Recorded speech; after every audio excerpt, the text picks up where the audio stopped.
अग्ने व्रतपते व्रतं चरिष्यामि तक्षकेयं तन्मे राध्यताम् इदम अहम अनृतात् सत्यम उपैमि। यजुर्वेद के प्रथम अध्याय का यह 5वां मंत्र है। मनुष्य उन्नति करना चाहता है। उन्नति करने के लिए क्या करना पड़ेगा? जो उन्नति प्राप्त कर चुके हैं उनकी खोज करनी पड़ेगी कि कौन कौन उन्नति कर चुका है, फिर उनका अनुसरण करना पड़ेगा। फिर सफल होने के लिए, उन्नति करने के लिए संकल्प की आवश्यकता पड़ेगी। जब ये 3 चीजें होंगी तो व्यक्ति की उन्नति होगी, अन्यथा नहीं होगी। व्यक्ति से कहा जाए कि आप कुछ बनिए, कुछ करिए, कुछ बड़ा बनिए, तो उसके आगे सब धुंधला सा है। जब उसे कोई देखेगा कि ये लोग उन्नति कर चुके हैं, इसको उन्नति कहते हैं, तब तो वो उन्नति के लिए आगे बढ़ेगा ना। और उसे पता ही नहीं है, लक्ष्य पता नहीं है कि कहाँ जाना है, उन्नति किसे कहेंगे, तो उसके लक्ष्य धूमिल रहेंगे, वो आगे नहीं बढ़ पाएगा। तो सबसे ज़्यादा उन्नतिशील कौन है, सबसे ज़्यादा प्रगतिशील कौन है, या ये कहें कि सर्वोपरि कौन है? ज्ञान में, बल में, आनंद में, सुख में, प्रीति में, दया में, करुणा में, परोपकार में, सब में कौन श्रेष्ठ है? ईश्वर श्रेष्ठ है। तो हमारा जो लक्ष्य है वो क्या होना चाहिए? ईश्वर होना चाहिए।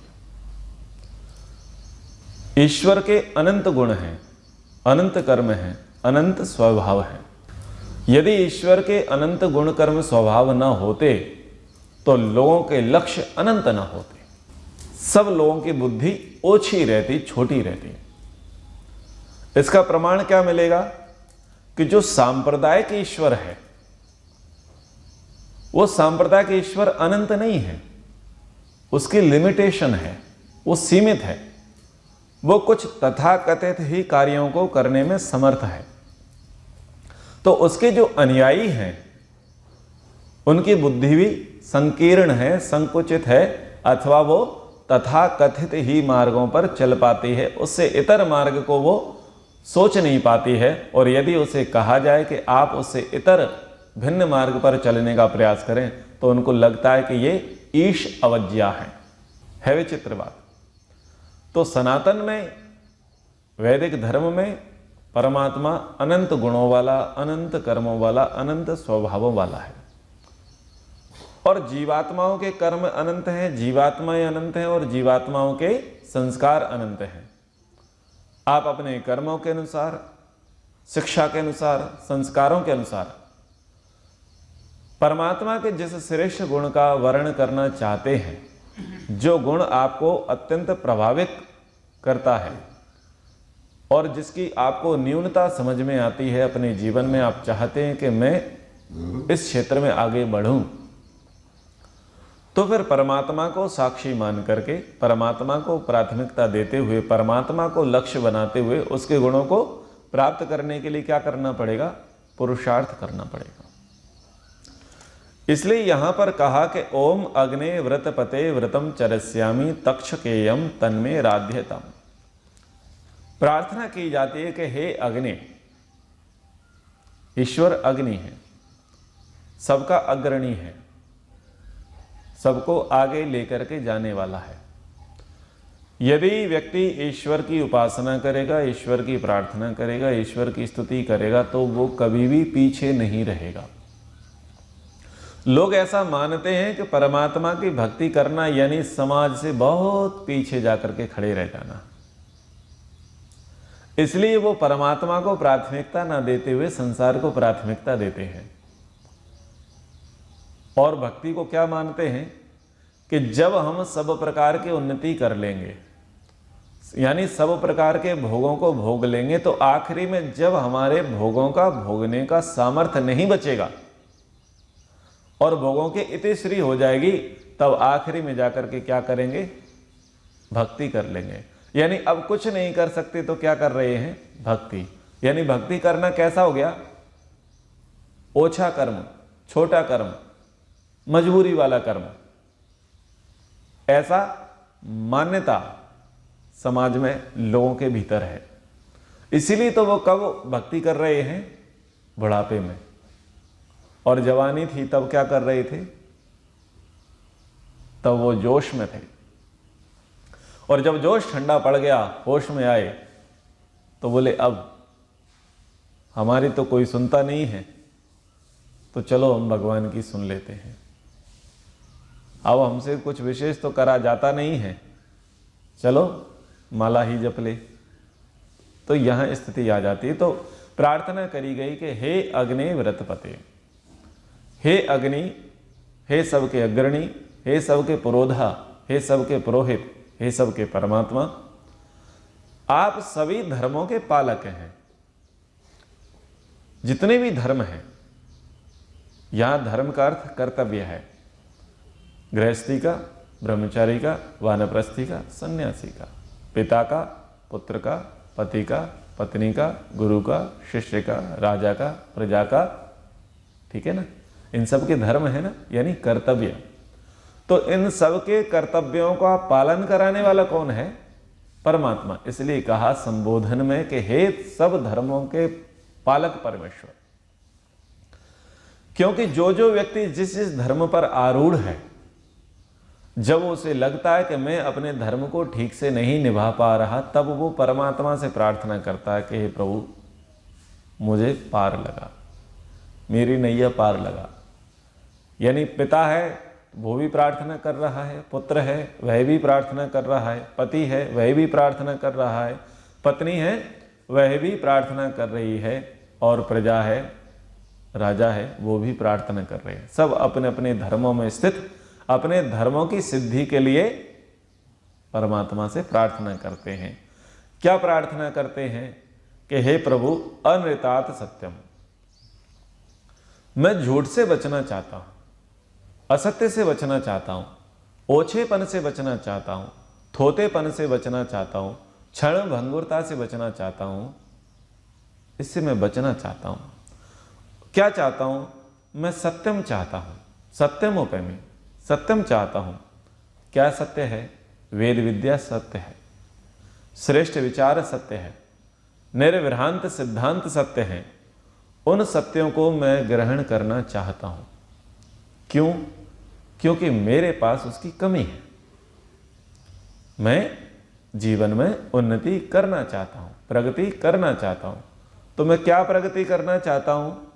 बोले मैं अच्छा विद्यार्थी बनना चाहता हूं, मैं अच्छा अध्यापक बनना चाहता हूं, मैं अच्छा उपदेशक बनना चाहता हूं, मैं अच्छा सैनिक बनना चाहता हूं, मैं अच्छा राजा बनना चाहता हूं, मैं अच्छा श्रेष्ठ यानी व्यापारी बनना चाहता हूं, मैं अच्छा कृषक गौपालक बनना चाहता हूं, मैं अच्छा सेवक बनना चाहता हूं।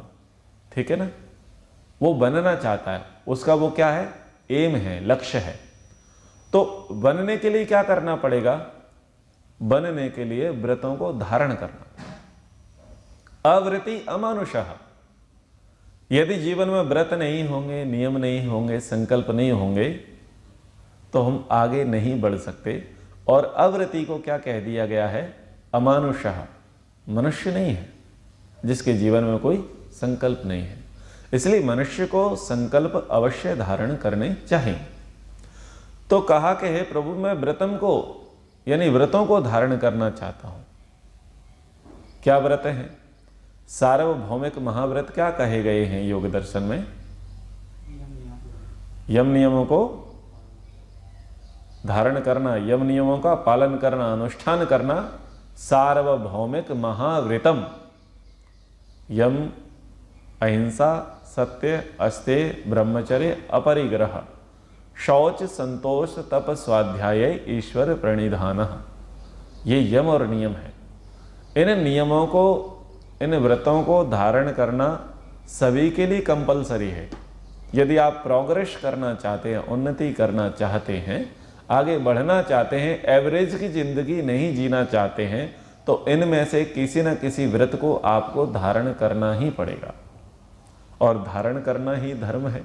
और उस धर्म के पालन से क्या होगा, आपकी रक्षा होगी, आपकी वृद्धि होगी। तो व्रतों को धारण करें, जैसे बोले मैं सत्य बोलूँगा, सत्य मानूंगा, सत्य करूँगा, ब्रह्मचर्य का पालन करूँगा, वीर्य की रक्षा करूँगा, ओम का जप करूँगा, गायत्री का जप करूँगा, सुबह सूर्योदय से पूर्व उठूँगा, रात्रि को समय पर सोऊंगा, और हितभुक मितभुक ऋतभुक अनुकूल आहार विहार होगा, जीव के लालच में नहीं फंसूंगा, प्रदर्शनों में प्रपंचों में नहीं फंसूंगा, ऐशलाओं में नहीं फंसूंगा, ठीक है, व्यसनों से दूर रहूंगा।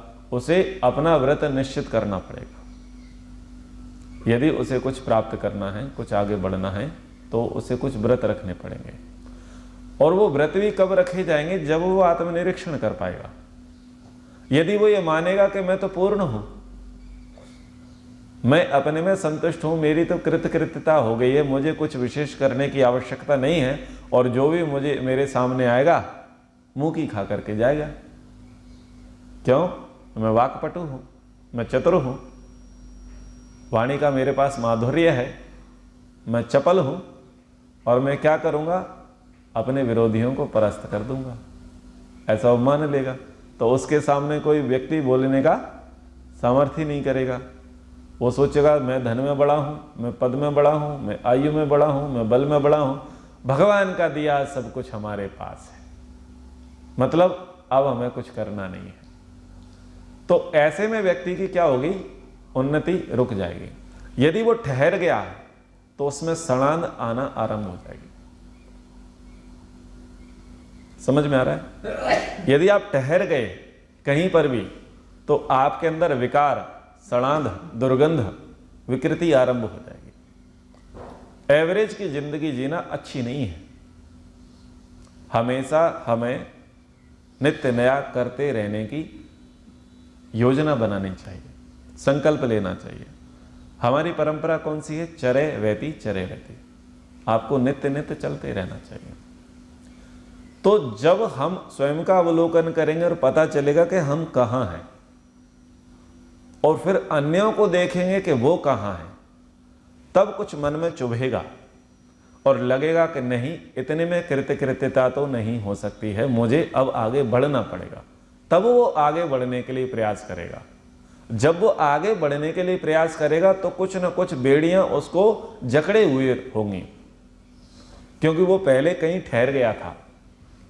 ठहरने के कारण से वो किसी न किसी में फंस चुका होता है, और यदि आगे बढ़ना है तो क्या करना पड़ेगा, उनको छोड़ना पड़ेगा, और उनको छोड़ना ही बड़ा तप है। तो उसके लिए क्या करना पड़ेगा, व्रतों का धारण करना पड़ेगा। पुत्र यह मानता है कि मैं पिता से श्रेष्ठ हूं, पिता मेरे कुछ विशेष नहीं जानते।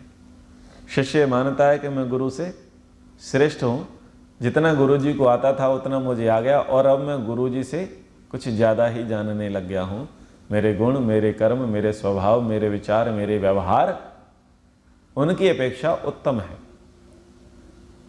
अब इतना उसने मान लिया, अपनी बुद्धि से क्या कर लिया, आकलन कर लिया, रिजल्ट निकाल दिया। उसने ये निकाल दिया कि मैं या तो गुरु की बराबरी पर हूं, या बहुत सारे क्षेत्रों में गुरु से उत्तम हूं। यह भ्रम उसका कब तक रहेगा? तब तक रहेगा जब तक वो स्वयं गुरु नहीं बनेगा। उस पुत्र का भ्रम कब तक रहेगा कि मैं पिता से श्रेष्ठ हूं? जब तक वो स्वयं पिता नहीं बनेगा। जिस दिन वो पिता बनेगा, जिस दिन वो गुरु बनेगा, उस दिन उसे पता चलेगा कि मैं अपने पिता के प्रति और मैं अपने गुरु के प्रति कितना दुर्व्यवहार करता था। क्योंकि जब उससे तगड़ा शिष्य आएगा, जब उससे श्रेष्ठ पुत्र आएगा, और जब पुत्र के आगे आप निरुत्तर होगे, जब शिष्य के आगे आप निरुत्तर होगे, तो आपकी अपनी सारी दुष्टताएं याद आएंगी जो आप अपने गुरु के प्रति करते थे, आप अपने पिता के प्रति करते थे। वो सारे दुष्ट व्यवहार की आपको स्मृति आएगी, और तब आप किसी से कुछ भी कहने लायक बचोगे नहीं। केवल यही सोचोगे कि मैंने भूतकाल में बड़ा पाप किया, बड़ा अपराध किया, उसका परिणाम ये मुझे भुगतना पड़ रहा है।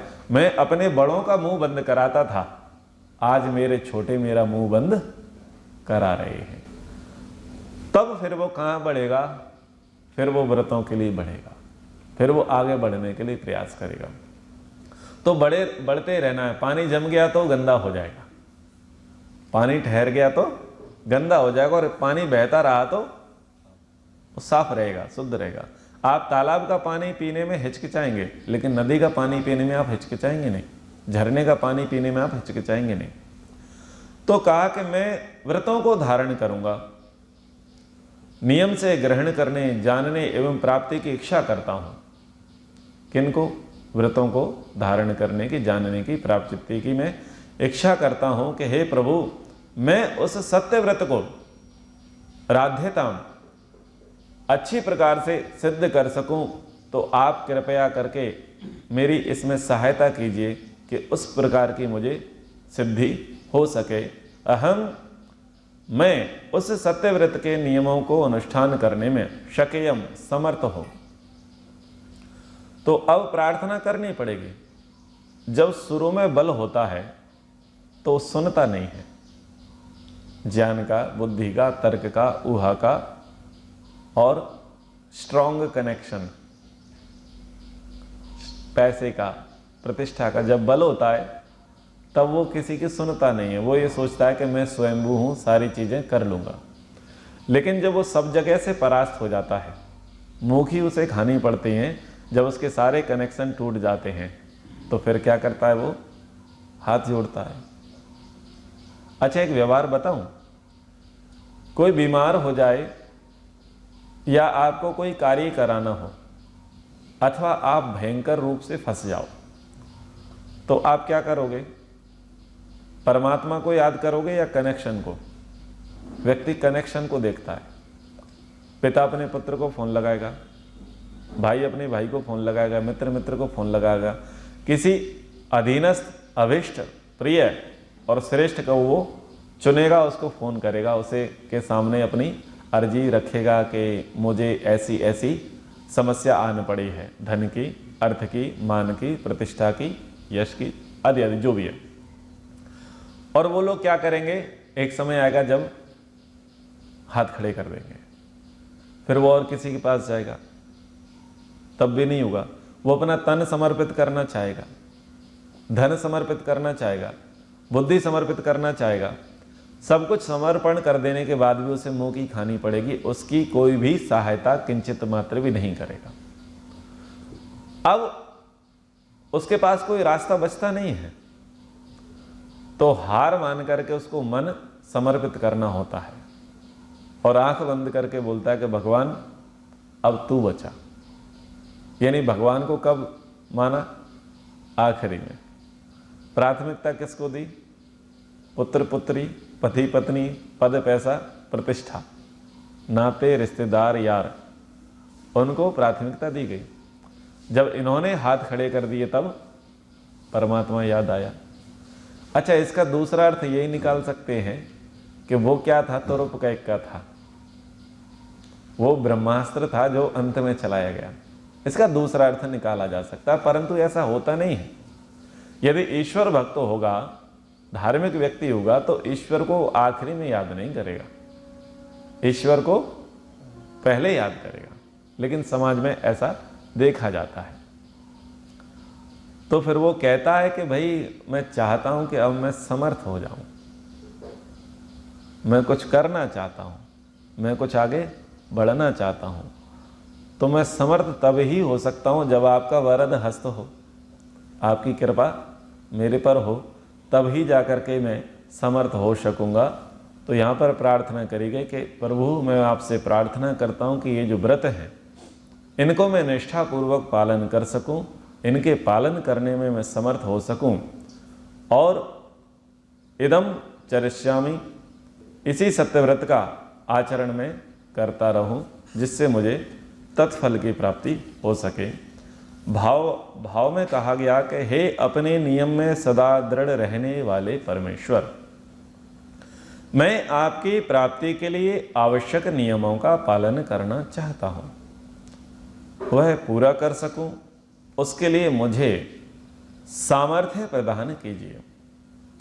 आपकी प्राप्ति के विरुद्ध जो दोष मुझ में हो रहे हैं उनका संकेत दीजिए, जिससे मैं उन्हें छोड़कर ऊपर उठ सकूं। बिना संकेत के संभावना नहीं है।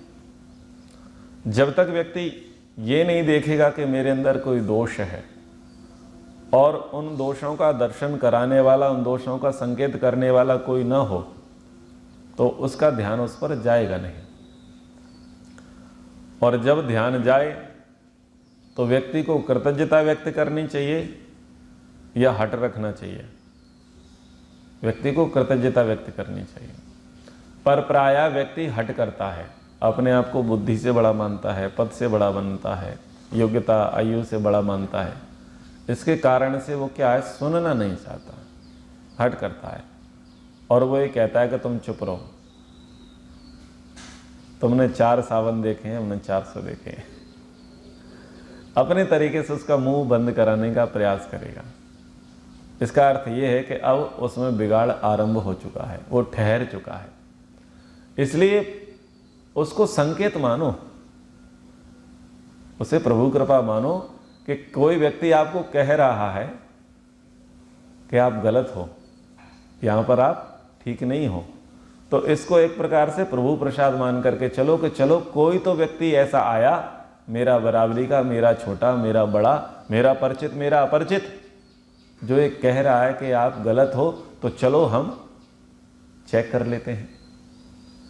और चेक करके जब आप गलती देख लो कि हाँ यहाँ पर हमारी त्रुटि है, तो सबसे पहले ईश्वर का धन्यवाद दो कि वाह ईश्वर आपकी बड़ी कृपा हुई।